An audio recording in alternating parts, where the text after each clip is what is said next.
Hi, I'm Mark Zipp at Crocker Farm Auction. Thank you for joining us. We have a great sale planned for you running from March 25th to April 8th with a callback period on April 9th for lots bringing $5,000 or more.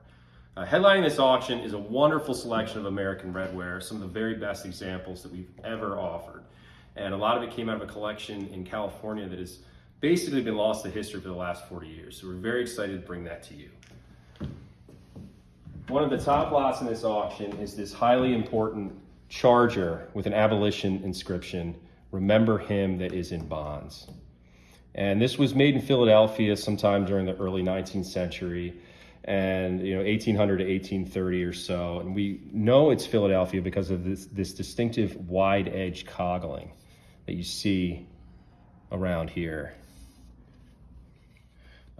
Very typical of that region. You'll see it differs quite a bit from what you'll see on, say, a Norwalk piece, which is much narrower. The application of the slip is also typical of what you see in Philadelphia, as well as from Philadelphia, as well as the color. This inscription is taken from the book of Hebrews in the Bible, and you will see it on early anti-slavery ceramics made in England that was inspired by Josiah Wedgwood. Josiah Wedgwood famously gave the Pennsylvania Abolitionist Society several medallions bearing the inscription, "Am I not a man and a brother?" Sometime during the late 18th century. And he produced pieces with those inscriptions. Later examples also feature this inscription, "Remember him that is in bonds." What adds intrigue to this piece is the fact that Philadelphia was a major anti-slavery city during the time period. And this piece really speaks to that sentiment in the city. Not only is it historically important, it's obviously very decorative. The application of the slip really shows remarkable coverage all over the piece. This came out of the collection that I just spoke about from California. This is only the second example of American redware that we're aware of that has an anti-slavery inscription, the other being a punch bowl that was made in Manhattan sometime during the 18th century.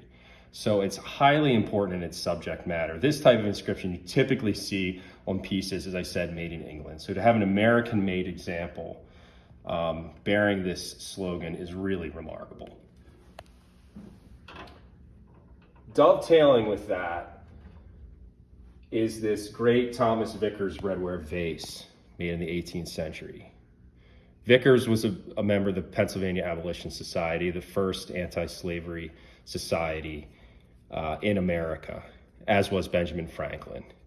And you can see it has this fabulous green glaze, very typical of Thomas Vickers' work.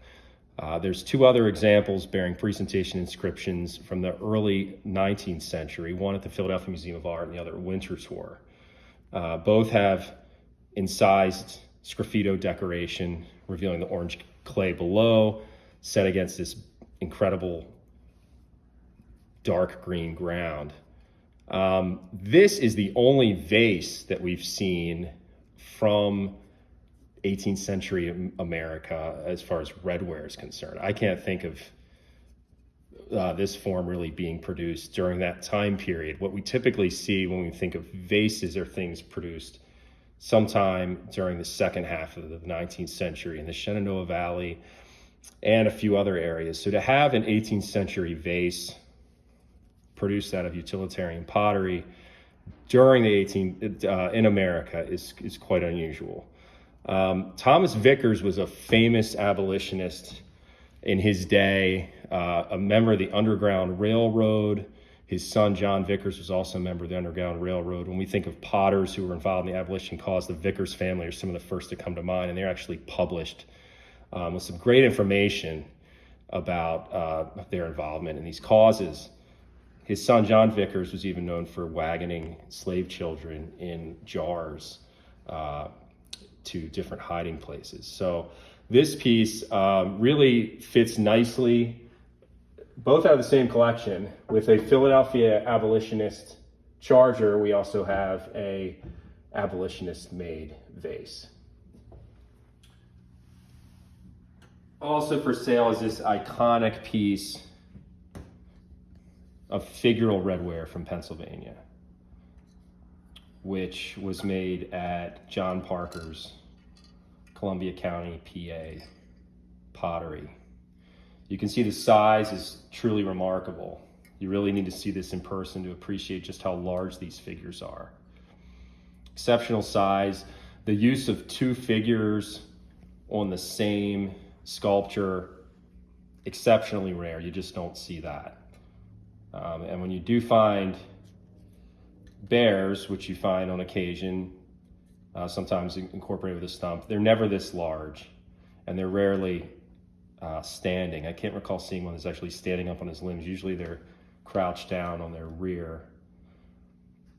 The use of an African-American figure in American redware is exceptionally rare. I've only seen a few other examples depicting an African-American man. In this case, he represents a preacher. He has a distinctive preacher cap on. You can see that there.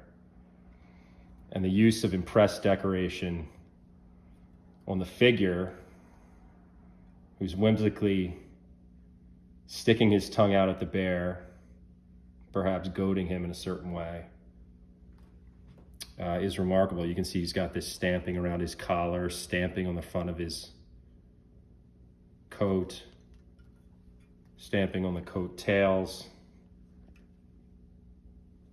Dramatic use of slip decoration is evident in this piece. The preacher figure was dipped in a whitish slip, which turned yellow under the lead.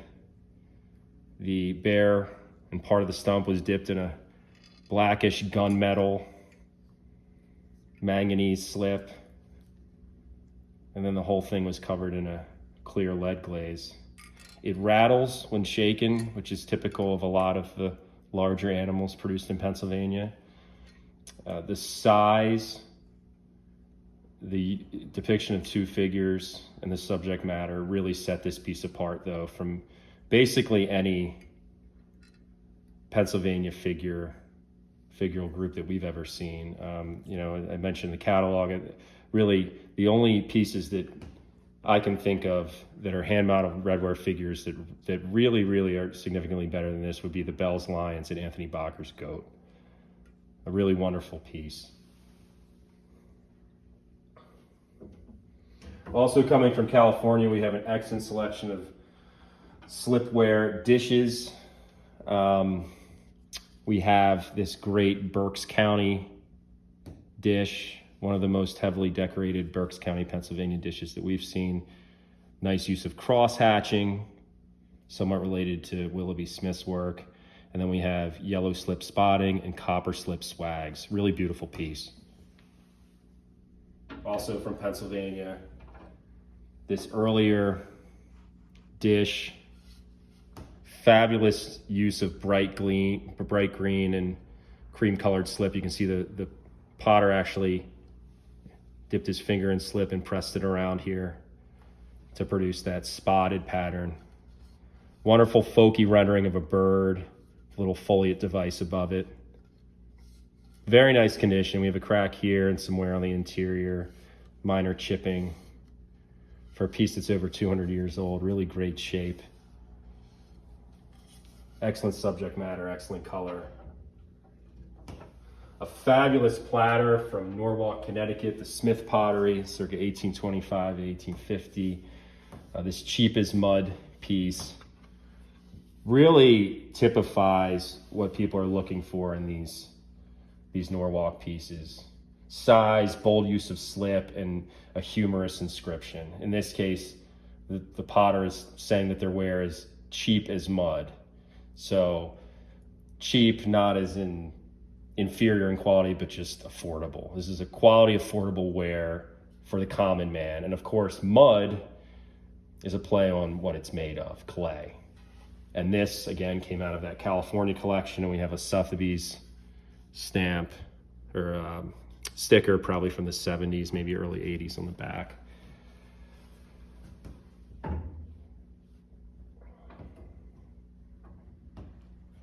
Moving along, a very nice religious theme charger, Our Lady of Mount Carmel, which was used for Mary.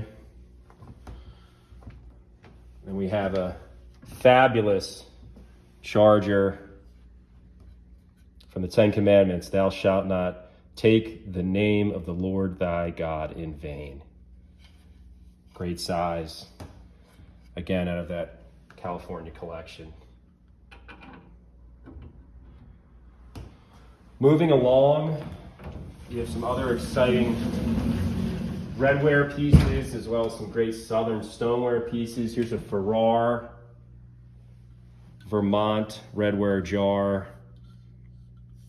Wonderful use of copper slip trailing. It also has profuse coggling. You can see this sawtooth pattern running through here, embellishing the shoulder. Heavy tooling at the rim. Really beautiful piece in glaze and in form. A rare maker as well. A piece out of the Lou Scranton sale. It sold many years ago. This oval platter. Rare oval form. Exceptional use of cream, green, and brown slip.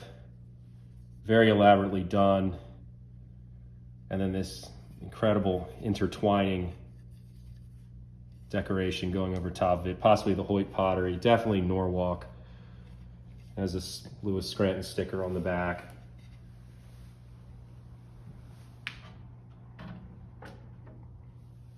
Two great small Edgefield pieces. We have a Colin Rhodes jug here. You'll see these going up to a few gallons in size. This is the first that we've seen with the flower depicting a 1/4 gallon capacity.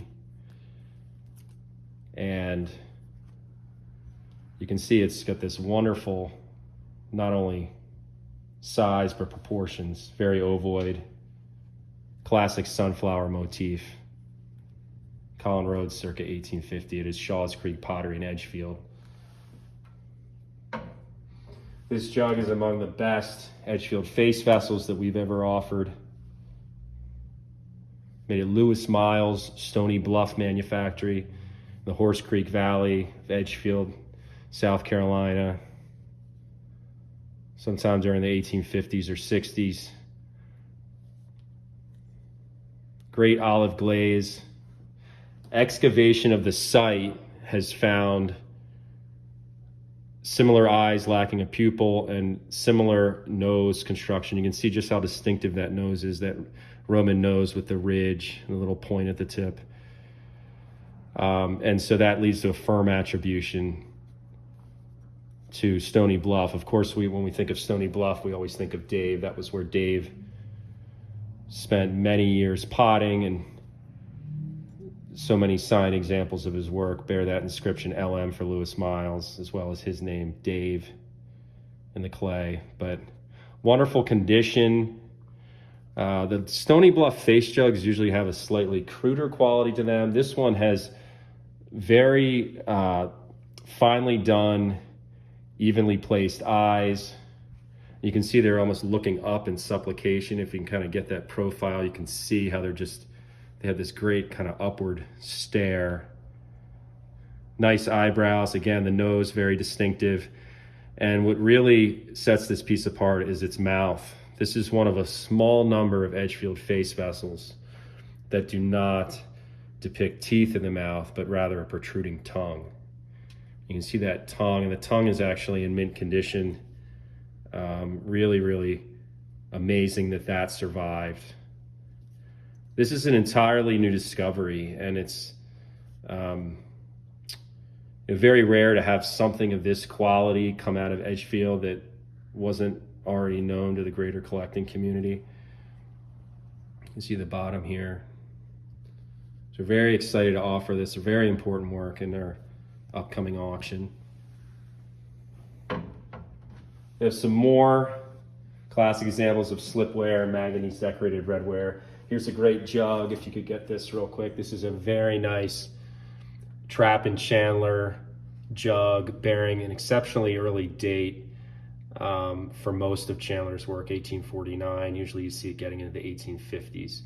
Very nice sunflower motif, again related to what Rhodes was doing at Shaw's Creek. done in iron slip. Fabulous condition, but again, the inclusion of an early date, an 1840s date, is exceptionally rare on this example. Some more slipware at the bottom, the classic Berks County Redware pig bottle, Henny family, one of a handful of these known. Very nice piece, closely related to one in American Radiant, Rudolph Marion's book. Moving along, we have a very nice selection of Central Pennsylvania stoneware, including an early T.H. Wilson with fabulous slip trail decoration.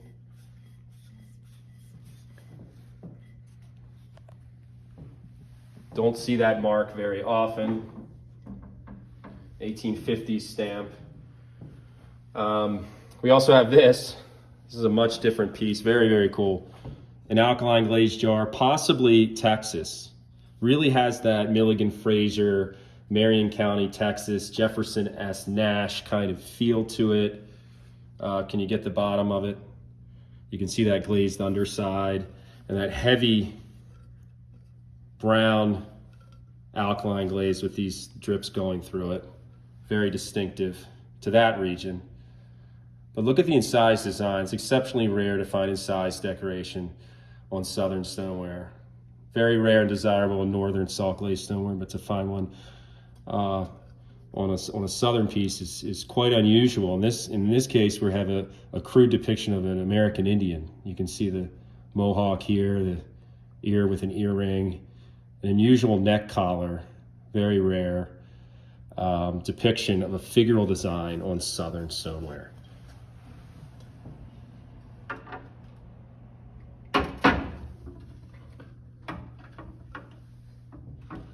This picture is one of the greatest examples of Kentucky stoneware known. We have an inscription for Isaac Thomas, the potter, I-Tom, manufacturer of stoneware. Wonderful inscription. Desirable pitcher form, nice size, 2-gallon, a little bit on the large side. On the back, Mendel finisher, 1835. And so this connects Isaac Thomas with Thomas Mendel, not just in a partnership sense. There's a very rare mark that you'll see Thomas and Mendel, but it connects them as potter / pottery owner, another potter that worked with him, but also one that, as is described here, is a finisher. And so we take that term to probably mean that Mendel was not only finishing the pot in terms of trimming the bottom, making it nice and smooth, but also the decorator. If Mendel was the decorator here, this means that a lot of the famous Isaac Thomas pieces known, including the churn at Mesda, another churn that we sold, were actually not inscribed by Isaac Thomas, but by Mendel as a worker, an employee of Thomas. So the fact this is a picture, it's inscribed for not only one potter, but with the name of another potter who decorated it. Great early date, 1835, an exceptionally rare piece, probably unique.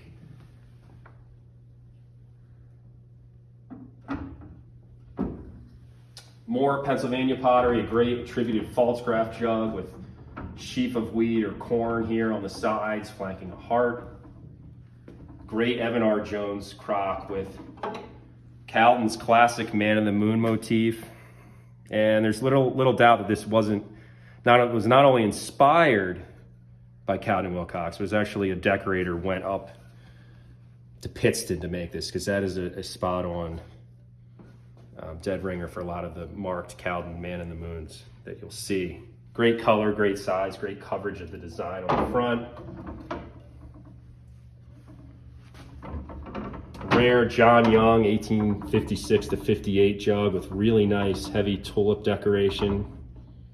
This tulip would be used in Harrisburg for the next 20 years or so, but you can see it's particularly bold use of that motif and classic John Young straight-sided form that you wouldn't really see later on under later Harrisburg makers.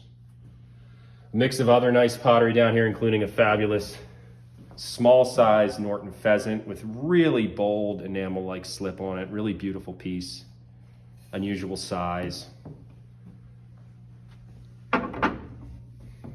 Calvin batter pails, a Thomas Warren and Joshua Letts jug from South Amboy. Moving along.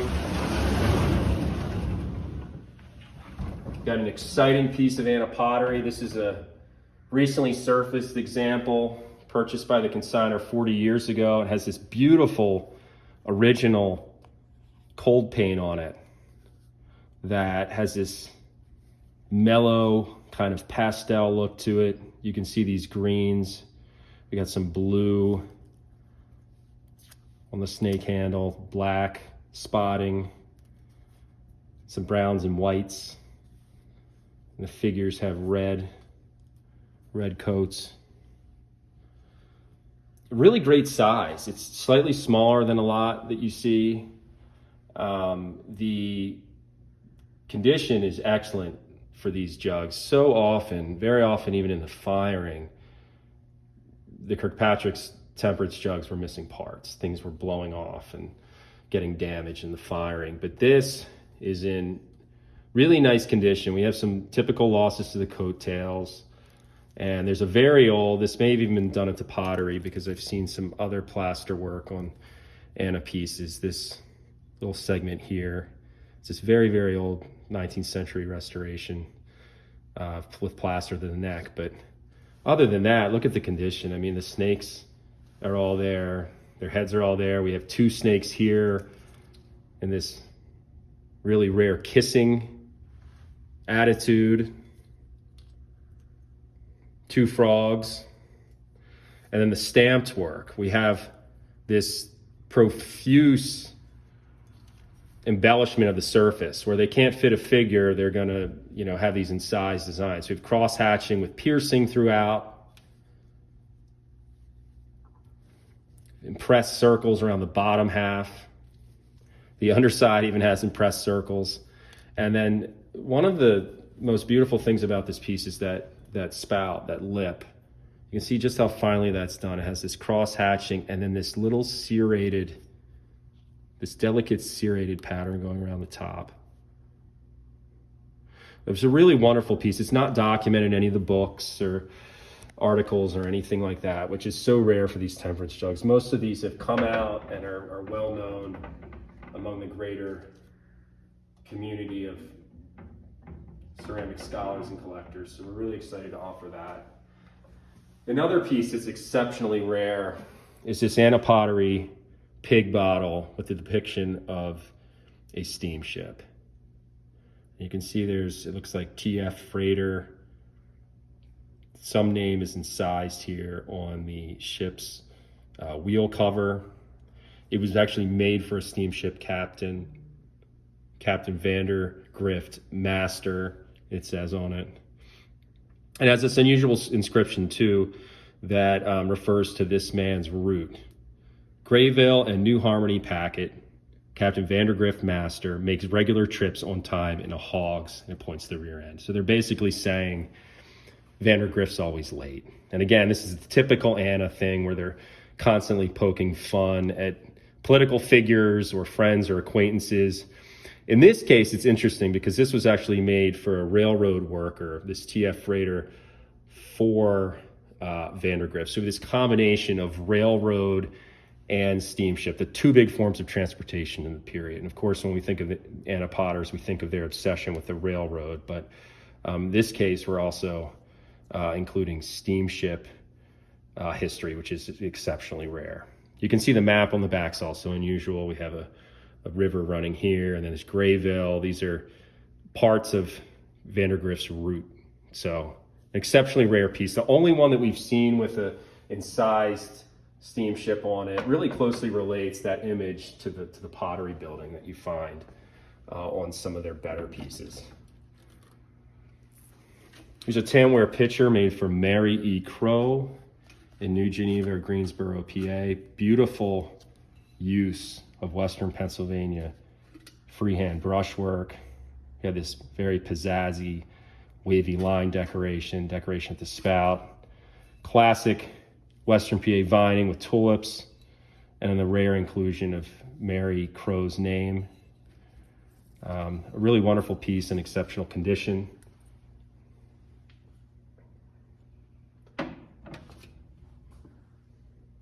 This canning jar is exceptionally rare. There's very few examples of spot decorated redware surviving from the early Thompson potting tradition in Morgantown, West Virginia.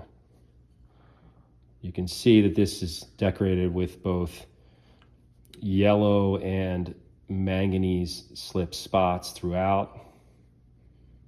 Very early example of this nice banding.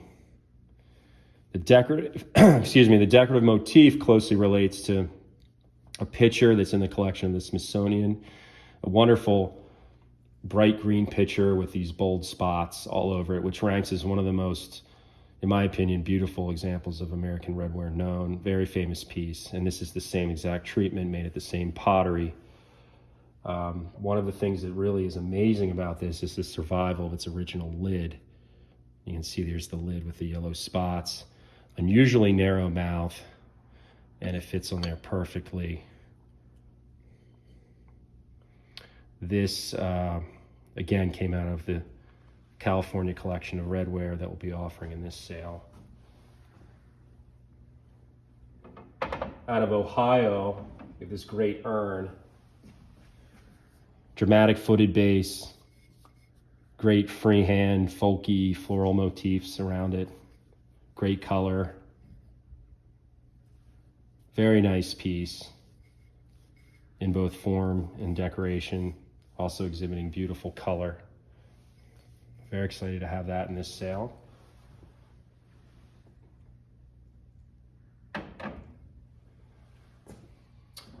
We have some harvest jugs, one an Ohio example for Elias Fryman, with an incised bird. Very nice rustic harvest jug with classic, really nice slash decoration.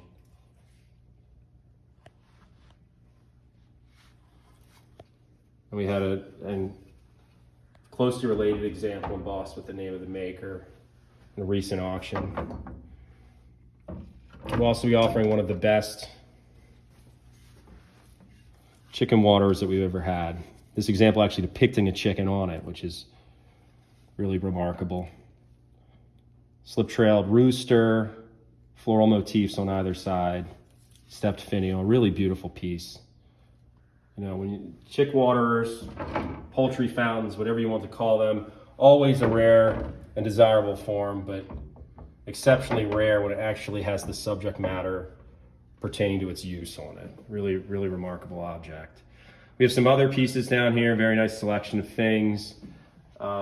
Excellent Ohio canning jar, inscribed snake, with a spotted snake forming the S in the word, also with a smaller snake on the back.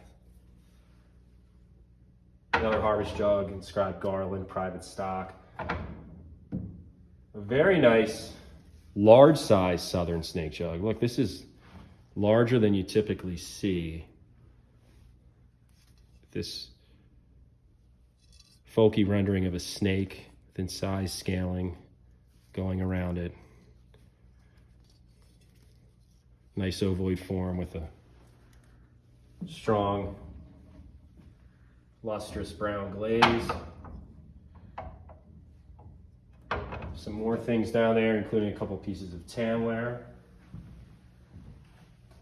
We'll be offering the Nancy Shedd collection in this auction. She was a historian and an author that was a true expert on central and western Pennsylvania pottery, particularly Johnstown pottery and glazier pottery from Huntingdon County. And two of the highlights from that collection are these great Swank pitchers. One, a half-gallon example bearing Swank's more typical mark, J. Swank and Company, Johnstown, PA, with a half-gallon capacity mark. Great size, classic Swank decoration, this upswept tulip you see on so much on their work. Nice striping on the spout.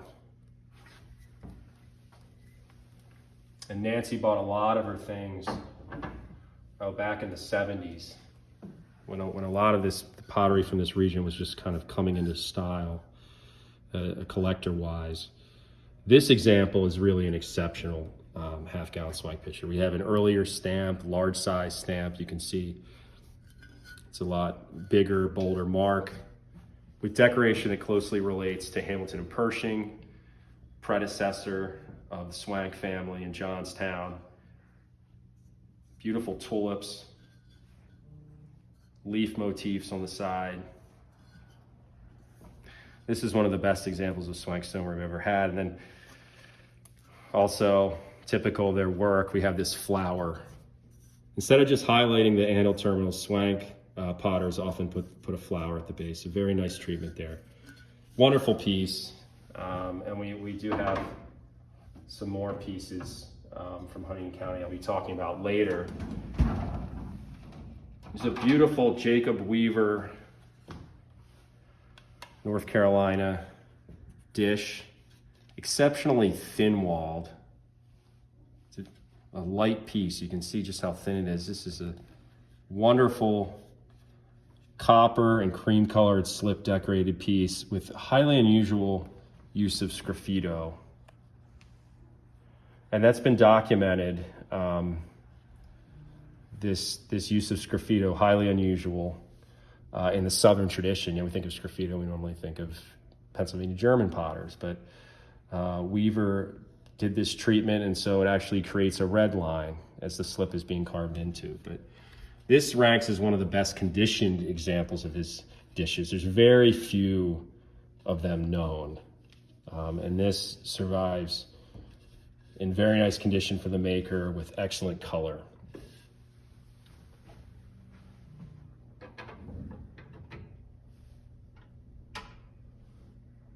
This is one of the best Moravian fish that we've offered. The smallest that we've ever had. This is the smallest size they produced. This is an ex-straddling piece. And that'll give me the opportunity to say Gary Stradling was such an influential figure in bringing American utilitarian pottery to the masses. And he has been a big loss to the greater collecting community as well as the scholarship community on Moravian and other pottery. So this was purchased from the Stradlings probably about 2 decades ago. The condition is really wonderful. And you can see the fine scaling throughout. Classic copper glaze, so often associated with Moravian pottery. The petite size is really wonderful.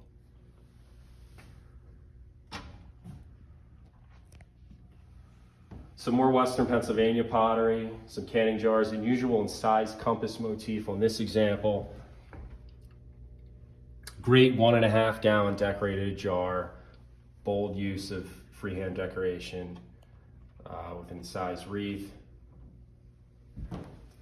A great Pennsylvania stoneware bank, a very elaborate finial, beautiful swag and floral motif throughout.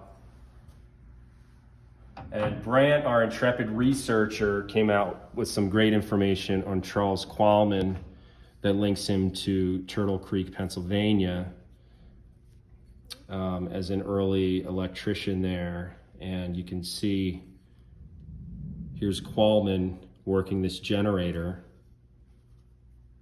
It's 3,000 volts, in case you were wondering. And it's working these light posts, bringing light to the town.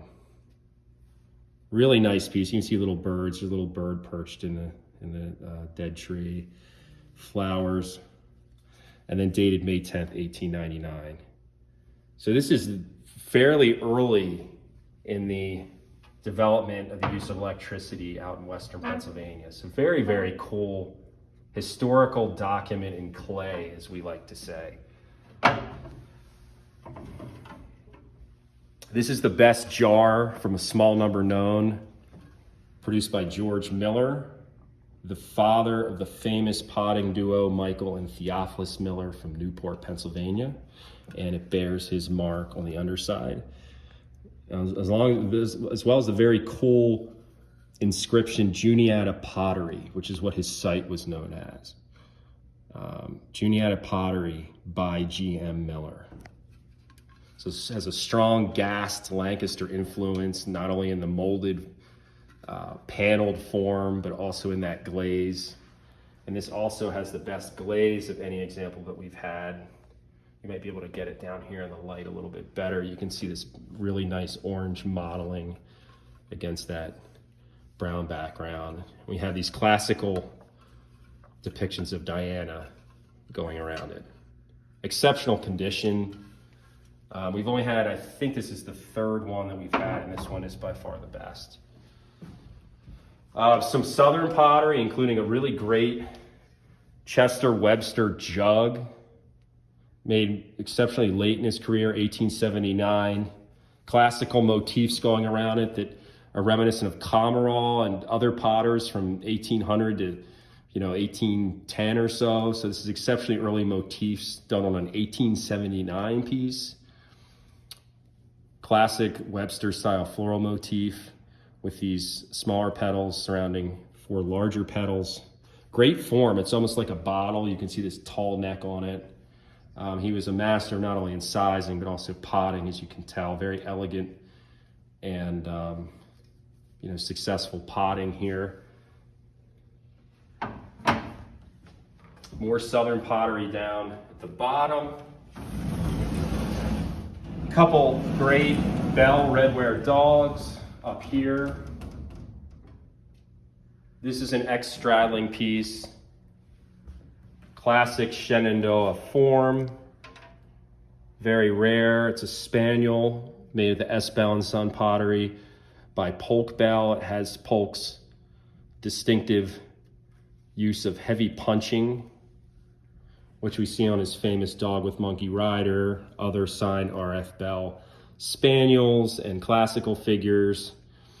A great jar with a rooster finial. He really took this otherwise classical, very refined form and added this wonderful folk art quality to it in his stamping. And his production of animals was probably, in other molded forms, was probably connected to the fact that he lost a finger during the Civil War, and so it affected his potting ability. You can see on the underside, with traces of silver paint, S. Bell and Son Strasbourg. Beautiful use of copper glaze throughout. The eyes are fantastic. We have that incised punching around the eyes. And of course the collar here is impressive. And then this elliptical stamp you find on other Bell products. Really wonderful piece.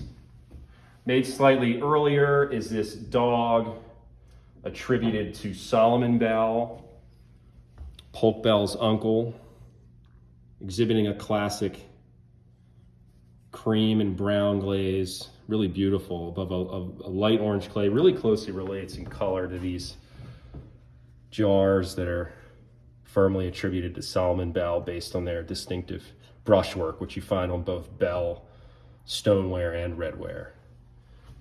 Excellent condition. And the stamping here, this 7-petaled floral stamp, you can link to other Bell products. Really wonderful condition too. People throw around the Bell name a lot on Redware animals, particularly dogs. And years ago it seemed like 90% of them were all made by John Bell. But that's not really the case. They're highly over attributed to the Bell family. But in this case, this is a strong attribution to Solomon Bell, not only in the stamping and the glaze, but also that form is so linked to the cats that he produced that are iconic, much larger cat figures that are depicted in Comstock's book. A couple other great Bell pieces. There's a flower pot closely related to this example. At Winter Tour, that's the only other example like this that I've seen, with this lavish incising, this combing done throughout. Bold copper slip decoration. flowers, swags, in the classic bell style, and then this roletted rim. A great Solomon bell pitcher. You don't see these very often. Here's his mark. This is his third and final mark. Solomon Bell, Strasburg, VA.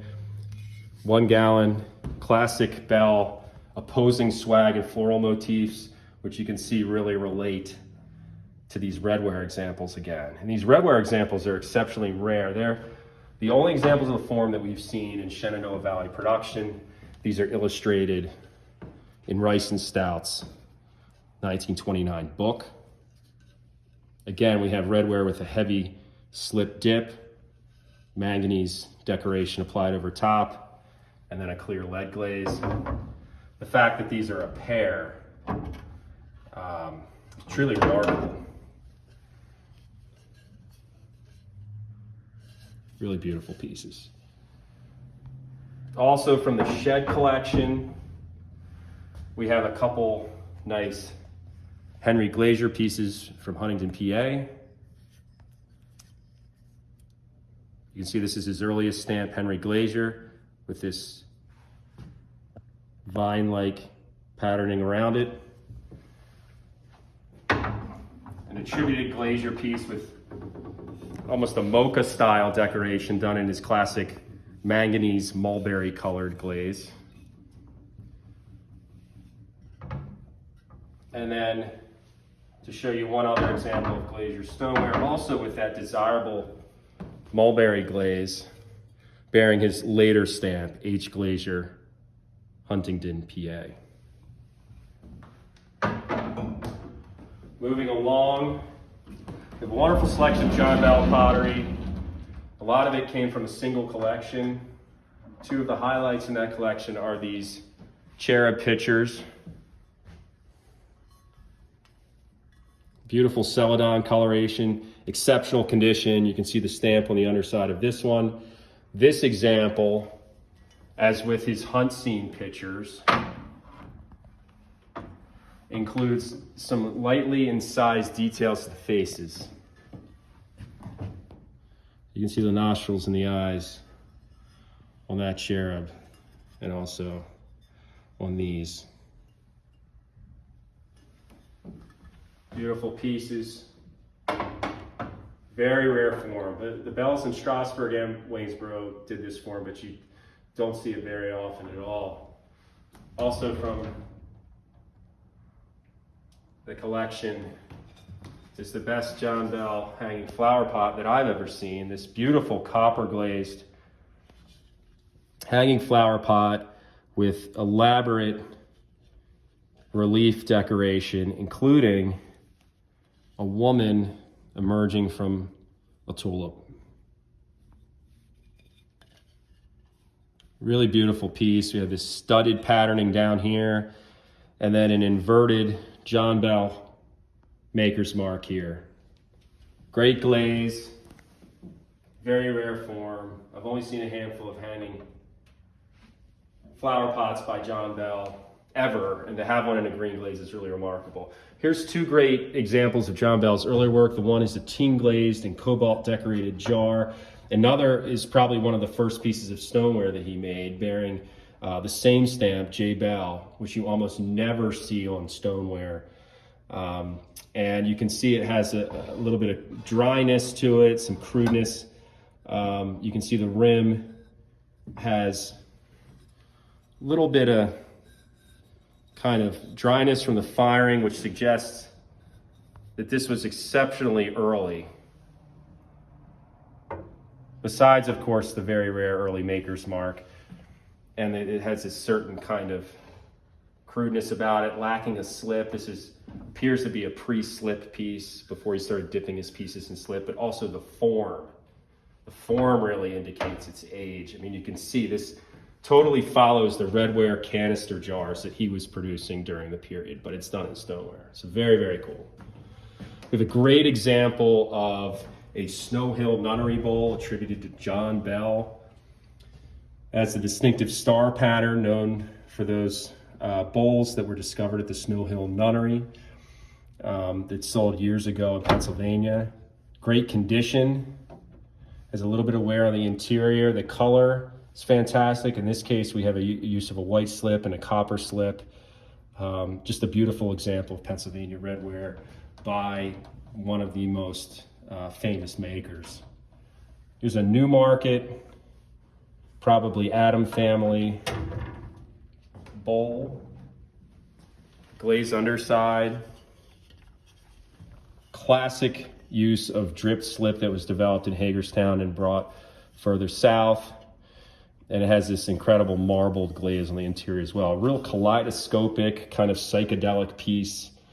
It has some restoration to the rim, but the fact that the interior survives in this condition is so rare on Shenandoah Valley bowls. Really, really beautiful, striking example.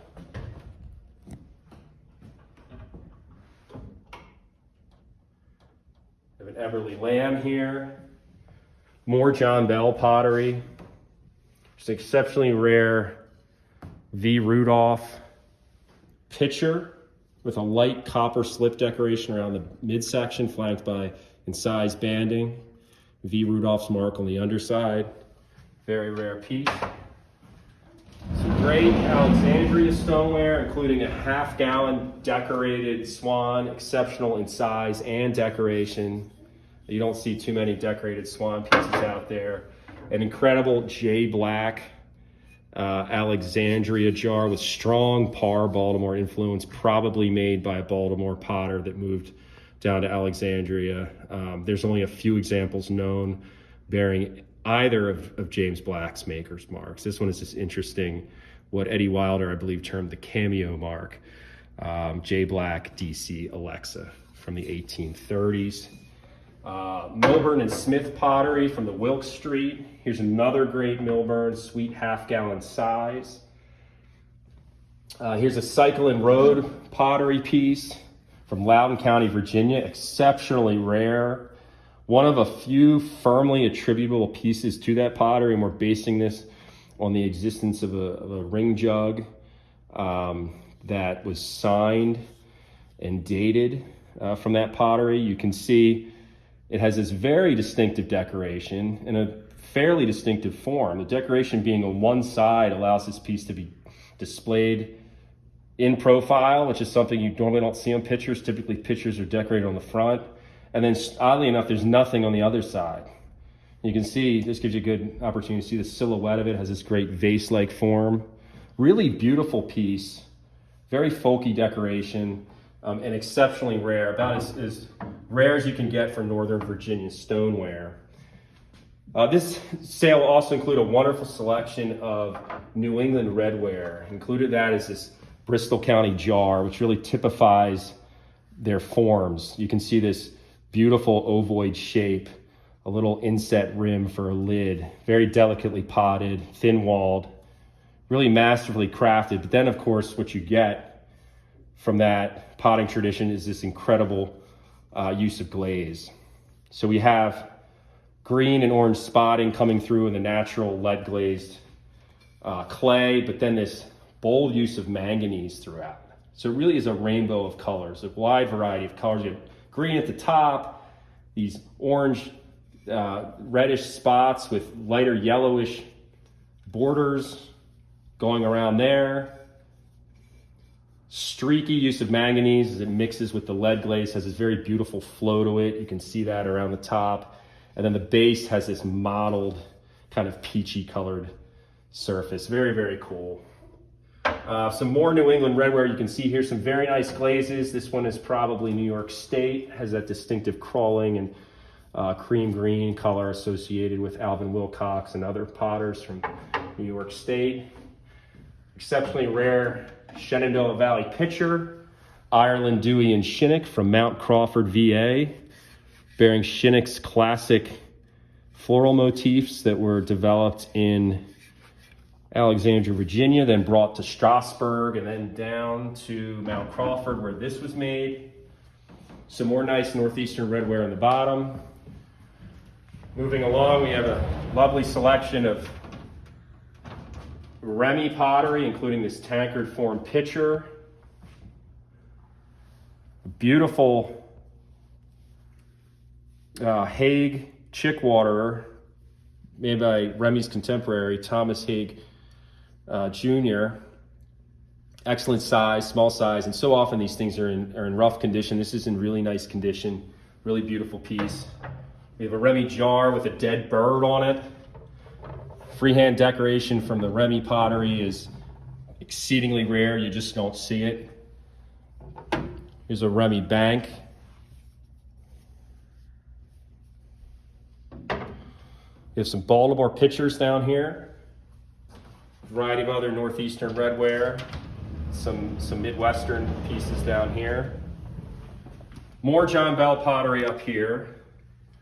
A mix of Bell pottery, and here's a Shenandoah wall pocket, Stoneware pitcher here, and then moving lower, some Metters and Craig pottery from the 20th century, and then a mix of other things below it. Moving along, we have some great figural decorated pieces from the northeastern U.S. This J&E Norton 4-gallon crock with a 3-part house. Great size, nice big 4-gallon piece with good coverage on the front. We have not only just a house, but kind of an entire pastoral scene with 2 split rail fences and a hill. Classic Norton motif with a lot of windows represented, a nice circular dormer here at the top. One of the better Norton house decorated pieces that we've had. This is the first jar that we've had bearing the Norton's iconic double pheasant motif. Very popular and scarce motif from this pottery. Same maker's mark, Julius and Edward Norton, circa 1855. We have the crossed pheasants in the crook of a dead tree or a stump. Really nice coverage. You can see just how much it covers the front. And this design, because of its rectilinear style, its positioning, is very often on tall jugs and on occasionally on churns. That's where we've usually seen it, on large 4-gallon jugs primarily. The fact that this is on a jar is quite unusual. Great contrast, classic design. This came out of a wonderful collection of central Pennsylvania pottery, much of which is pictured in Lisansky's iconic book, Made of Mud, which a lot of collectors are familiar with. In this case, we have a grouse or some other kind of game bird perched on a stump on this nice wide 5-gallon crock. Count and Wilcox, circa 1865. Obviously, one of the most well-known marks in American stoneware. The inclusion of spots going throughout this bird is highly unusual. You just generally don't see birds with this much decoration. Quite unusual. This is the only Count and Wilcox tree design that we've seen. And not only is it a tree, but it's really done in the Rochester style. You can see it's slip trailed with these slashes. The design really reminds us of something that you'd see from Berger or from Harrington in Rochester, or Harrington and Lyons. Has a strong New York State influence and very meticulously done. It's actually incised throughout as well. You can see all the detail, leaves, and the bordering is actually lightly incised, which is something that is virtually unheard of in Count and Wilcox pottery. This is a recent discovery out of North Carolina. This is one of the best examples of Thompson Harrington pottery we've ever offered. This incredible crested bird, possibly a blue jay. You can see it just shows some wonderful use of slip work on it. You can see the crest here, the turned head, the spotting, heavy spotting throughout, and then this interesting mix of profuse detail and then just lack of detail, omitting the detail here to really show off the breast and the body of the bird, just accented with tiny little dashes. You can see here it's perched on a flower. This is a classic Rochester style flower with these spots going through it. Almost looks like a Stetson-Meyer flower. We really see a strong Rochester Stetson-Meyer influence in this piece, even though it was made by Harrington. It is Lyons pottery, about 1860. Another thing I want to point out about this is the form. This is a really beautiful, highly ovoid form for a churn, which you just don't see on that form. It's very unusual, and it really kind of shows that this potter was trying to do something more than just make something that was decorated nicely. He really, I believe, had the decoration in mind when he made this really sculptural vasey piece. This 4-gallon Midwestern jug is decorated with a horse. Much different aesthetic than what you would see in New York State. You can see it's a cruder design, a folkier design. By many people's judgment, a more interesting design. People love these folky renderings of animals on stoneware, and you can see the shape of the neck, the narrowness of the head, the wide hooves, these loosely done legs in the back, and a galloping stance. It's all this crude folk art quality that people love, in American art. And you see it into the 20th century as well. This style, Bill Traylor's work and other artists' work. There's something very desirable about more simplified, minimalist designs. And you can see here, not only is it a very interesting rendering of a horse, to say the least, we also have this heavy cross-hatching and spotting throughout, which could be maybe the horse is wearing a jacket, maybe they just wanted to embellish the body. Who knows? We have these reins that are running to the sideways to nowhere. Just a very fun design. Classic bee stinger design links it to the Midwest, as well as the form and the glaze. And we have this slip 4 above it. This was recently discovered in Western Pennsylvania. Designs like this are exceptionally rare from any region. And I've seen very few from the Midwest. So a really interesting new discovery. This beautiful jug was made at the Norton pottery in Bennington, Vermont. Again, we have the same mark as on the 2 other pieces I just showed you. J&E Norton, Julius and Edward Norton, Bennington, Vermont. But it also includes advertising. It's a rare piece that mixes a maker's mark with advertising. And the maker's mark is faint enough that it was perhaps possibly put on there, and then the potter tried to take it off, to realize that he wanted the owner of the jug to focus more on the advertising, the seller of the jug, rather than the maker. But to include both is exceptionally rare. Not only that, we have an incredible design. And this is done in really, really strong blue, enamel-like blue, very beautiful. It really hit with this piece. It's a turned head stag. We have a fence on one side and a tree on the other. And the impressed advertising almost serves as a decoration in itself. It's so interesting and so extensive. We have, it reads, Gills and Company, dealers in hardware, iron, crockery, groceries, paints, woodenware, stationery, and C, variety store, Cherry Valley. We recently sold another Cherry Valley piece with the same advertising, with a lion on it. And so our feeling is that this particular merchant, Giles, was really, either Norton really wanted to impress him, or he demanded of Norton that he give him some very fine ware, because to find advertising pieces with decoration that strong is unusual. This is one of the icons of central Pennsylvania pottery. This was made by William Moyer in Harrisburg, Pennsylvania, at his pottery, circa 1858 to 1861.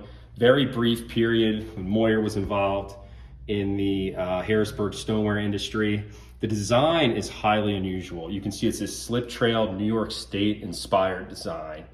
Beautiful decoration, reminiscent of Penn Yan, Rochester, all sorts of different designs that you would see further north. You can see not only is the decoration fabulous, but the form is really outstanding. There's only a few pedestal-based coolers from the entire region known, the entire region of central Pennsylvania known. Exceptionally rare form. You definitely see it more frequently out in western Pennsylvania. Included in this single piece pedestal-based form are these wonderful open handles, which again, you just don't see in central Pennsylvania production. They were really trying to give this kind of a Grecian urn, a classical urn feel, something very elegant. And the use of impressed stamping is also highly unusual. We have impressed asterisk stamps on the handle terminals, and on the reverse, a seal with what appears to be the cupola on the top of the first Capitol in Harrisburg before it burned down. So this piece is just really off the charts in so many ways. Even the condition is fantastic. It has that chip on the bunghole, but that, and I think there's a hairline somewhere in here, but that's pretty much it. So often you find these pedestal coolers from Western PA with broken bases. And to have an example from central Pennsylvania with an intact base, you can see this unusual piercing around here too. That's very unusual. We aren't sure, maybe that was to prevent cracking or breakage, but so often you find this form with a broken base. And the condition's fabulous, decoration's fabulous. The marker, the maker's mark is very desirable. This is illustrated in a full page in Jeanette Lisansky's Made of Mud book. It's really an iconic piece. This was purchased sometime in the 60s or 70s, so to have this come out now is very exciting, exceptionally rare offering. Even the floral motifs are used as little decorative elements in the pages of Lisansky's book because they're just so nicely done. So it'll be interesting to see what it does, but this is an exceptionally rare opportunity. Moving along, a D.G. Thompson Morgantown jar with 2 figural designs. Typically you see these with, when you do find them figural decorated, they'll have one person, maybe this woman. Even rarer, you might see one bird. To have this piece include both Morgantown motifs is exceptionally rare. This came out of the Clark Garrett collection, the iconic Ohio dealer and collector. And you can see it has the distinctive Morgantown 5-gallon capacity mark here, as well as a freehand 5 here. Wonderful use of freehand figural decoration silhouetted on here, and exceptional use of sponging as well, which is something that you see from that pottery. Beautiful piece. Moving along, we have a John Young water cooler, pedestal-based water cooler, central Pennsylvania. Again, like I said, there's only a few of these known. This example also exhibits open handles.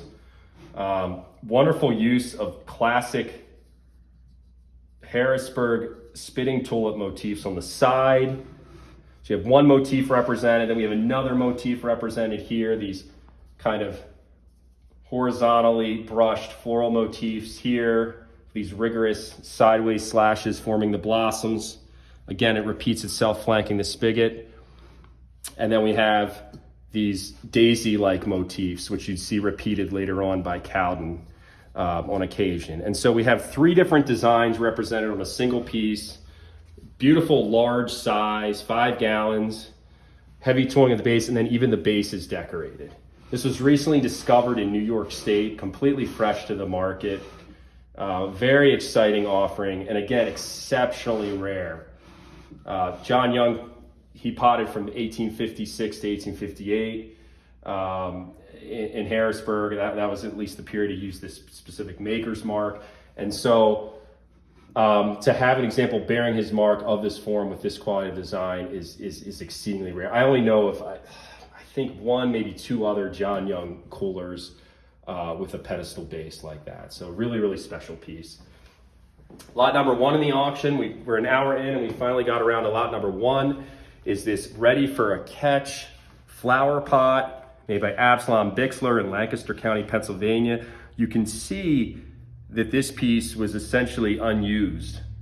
And part of the reason why it was unused was because this was a presentation piece to his wife, Sarah Bixler.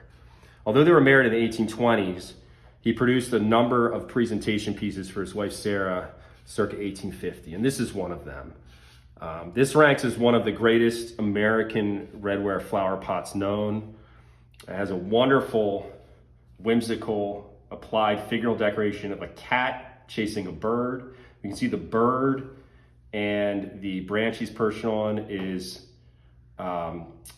decorated with a yellowish clay, probably white when they initially put it on there, turned yellow under the lead glaze. And then we have the cat, he's done in red, just like the flower pot. Has highly unusual cobalt decoration, which you very rarely see in redware. You can see that, I mean, it looks like it really didn't even ever have dirt in it, which is remarkable. Great size. I'm hoping that conveys in the photo or in the video. It's exceptionally large.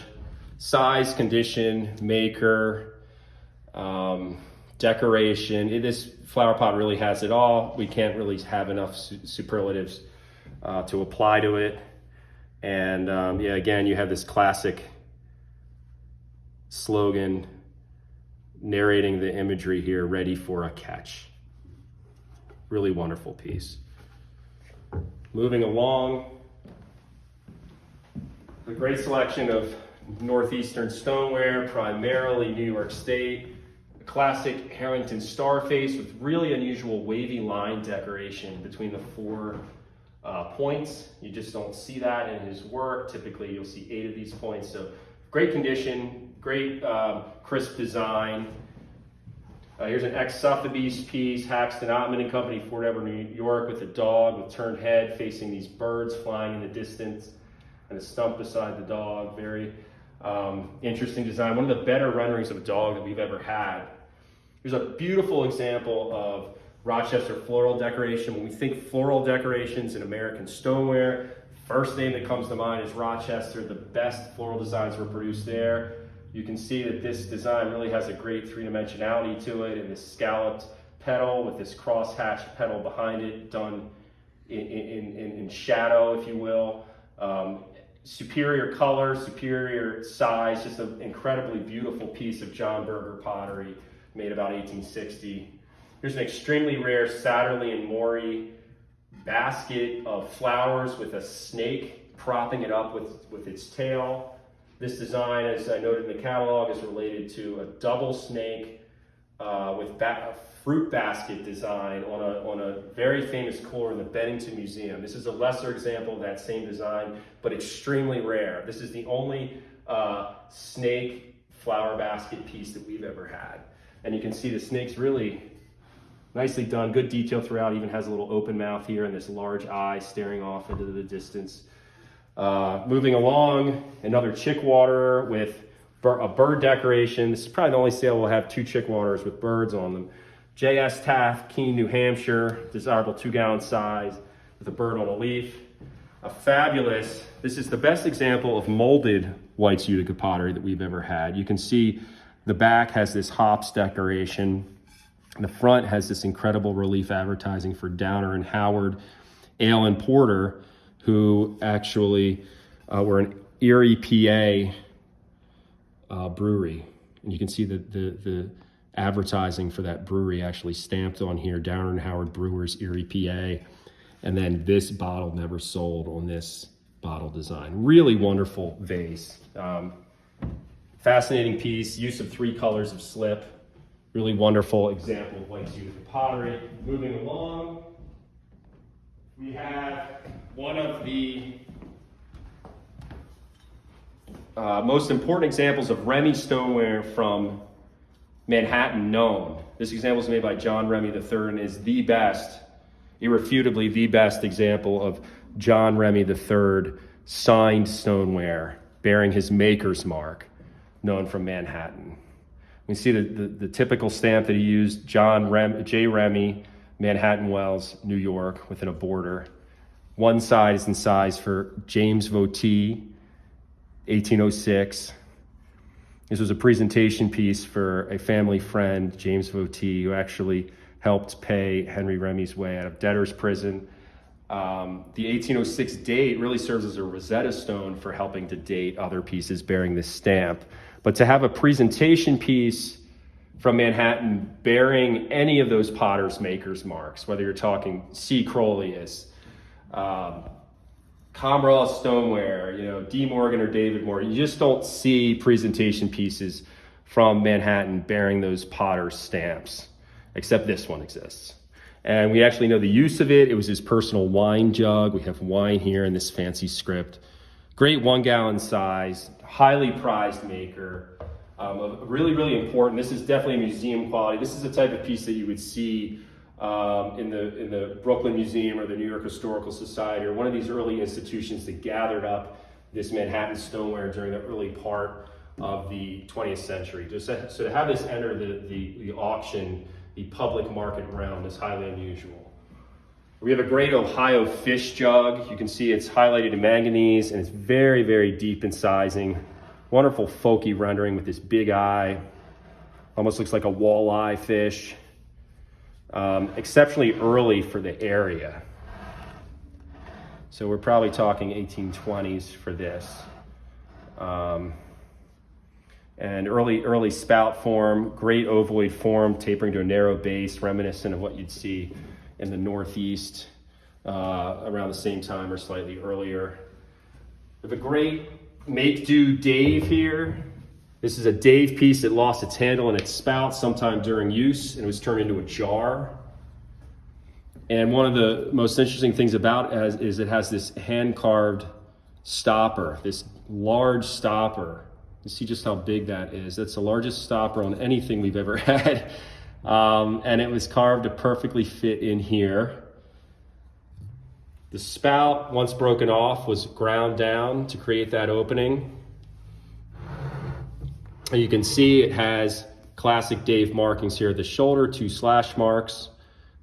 Very distinctive Dave markings, the meaning of which we don't really know. 3 punk dates for 3 gallons. And then the Dave inscription, LM, March 9th, 1858. And then his signature, Dave. Very nice glaze, classic Dave ovoid form. And we got these nice runs here. You can see something here, it almost looks like a fingernail mark or something. It's just fun to explore the surfaces of these Dave pieces because you never know, Edgefield pieces in general, you never know what kind of stampings you might see at the base or at the shoulder. This might have been done with coins. This is the only piece of Edgefield stoneware I've seen with this particular circle stamp. Again, it's 2 stamps, kind of like the 2 slashes at the top, but the meaning of which is unknown. And then there's this sporadic incising throughout, scratching. Like maybe something was on the surface and they had to clean it off before they glazed it. An amazing survivor, as they say, and an entirely new discovery as well. Came from a consignor deep in the South. Here's a great example of Western PA stoneware combining advertising with a maker's mark. This was made by James Hamilton in Greensboro, features the classic eagle motif from the region with exceptionally rare rye whiskey wines NC advertising on a desirable double-handled jug form. This is one of the best examples of watch spring decoration we've ever offered. Brant's done some good research on it, and he feels it matches closely with what was produced by Captain James Morgan in Cheesequake, New Jersey, sometime around 1775. Classic vertical handled form, retaining both of its handles, which is somewhat unusual. A lot of times you see these missing both their handles. Really great color and really profuse use of slip. You can see it's bold, it's crisp, it's very raised enamel-like, and it has exceptionally long spirals. A really great rendering of this motif. This side is probably even better. Psychedelic design work from the 18th century. Also coming out of the Shed collection, this great Henry Glazier open handle jar, a lesser seen form from him. You can see it's a tall collar jar with handles that come right at the rim. Probably a Baltimore inspired design on this. We feel he is often thought he learned to produce stoneware in Baltimore. So we have this Baltimore style tulip flanked within a wreath. A great Jonathan Fenton open handle jar bearing his initials in a cartouche. One of the rarer stamps that you see that he did. Of course, we know him for his flower and his fish. The JF cartouche is a little bit rarer. And then I'm going to do a quick little once through here. Some really great examples, mostly from a single collection of Cowden and Wilcox pottery. You can see a very nice selection of floral motifs. We have some rare examples here. Very nice Moyer jug up here. Very nice floral motif from Cowden here. So a really wonderful selection of central Pennsylvania pottery in this sale. Moving along, we have some northeastern designs, primarily New York State and Vermont. Some Western PA pottery mixed in with some other things here. More Western PA pottery. Got some more Thomas pieces and other pieces from the Shed collection in there. A mix of things, including this highly unusual sculpture from the Battle of Gettysburg, produced by Spies, H. Spies and Son, the Gettysburg pottery company that produced some of these very interesting Civil War commemorative pieces, circa 1885. Pennsylvania pottery primarily, a little bit of Maryland mixed in. Amalgamation of all sorts of other utilitarian pottery here, including a really nice, this has some restoration, but this is a very nice example of Berger's bird on floral motif. Obviously with some condition issues, but very, very excellent use of his classic bird motif with really nice spotting throughout it. There's some buffalo and Havana stoneware there. A mix of other pieces here, including some Berlin crank face jugs, and then we will end it here. We have very nice large size chandler. Has an old plug here, an old restoration or an old repair to it. Must have been a tiny hole there, but other than that, really great use of slip. Otherwise, great condition. The slip's crisp. The size is great. Classic Celadon glaze. And then here we have a beautiful example of Colin Rhodes stoneware. Wonderful flowering stem with bold use of brushed iron slip throughout and slip trailed kaolin details, all on that distinctive green alkaline ground. Double handled jug form, which is one of the most desirable forms from the region. It doesn't get much more ornamental than that. And you can see these designs, possibly Baltimore inspired, really change the narrative when we think of slip decoration on Southern stoneware. Really, really beautiful use of slip work on both sides. And then last but not least, we have this Dave piece made during his silent period.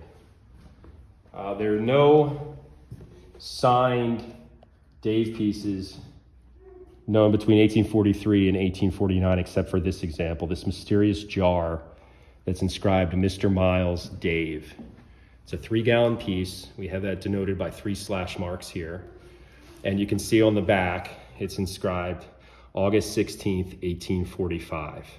Now, Luke did some great research on this and determined that John Landrum, the owner of Dave at the time, whose pottery Dave worked at the time, Landrum's daughter actually died in Alabama a few days before this jar was made. And so it's our feeling that while Landrum was away mourning his daughter's death, either physically away in Alabama or just halting pottery production in mourning of his daughter, he rented out Dave to his son-in-law, Lewis Miles, who lived nearby. And Dave was allowed to make some pots there that he was allowed to sign. Because, of course, we know that Dave was allowed to sign his work when working for Lewis Miles during the early 1840s, and then again from 49 to 65. That's the crux of inscribed work by Dave, is from his ownership by Lewis Miles. So this piece brings about all sorts of questions about the slave-master relationship, what Dave's personal relationship was like with the Landrum family, what his personal relationship was like with Lewis Miles. A piece like this brings about so many interesting questions. And coupled with the rarity of the inscription is a really interesting form that is only known on a few pieces of Dave's stoneware. which is that great strap handle that comes over the top. And so, again, that's another enigmatic trait of the jar, as is the narrow rim. We have this very narrow opening, very narrow rolled mouth, which you don't typically see on Dave jars. Dave's jars typically have a little raise to the collar, and then they'll have a little semi-rounded top. So again, this mystery jar is something that I'm sure will spark conversations in Southern pottery circles for years to come. This is the first time it's ever been brought to auction. Has a beautiful glaze, obviously condition issues, but nothing that couldn't be fixed with relative ease. Dave's work continues to rise in value.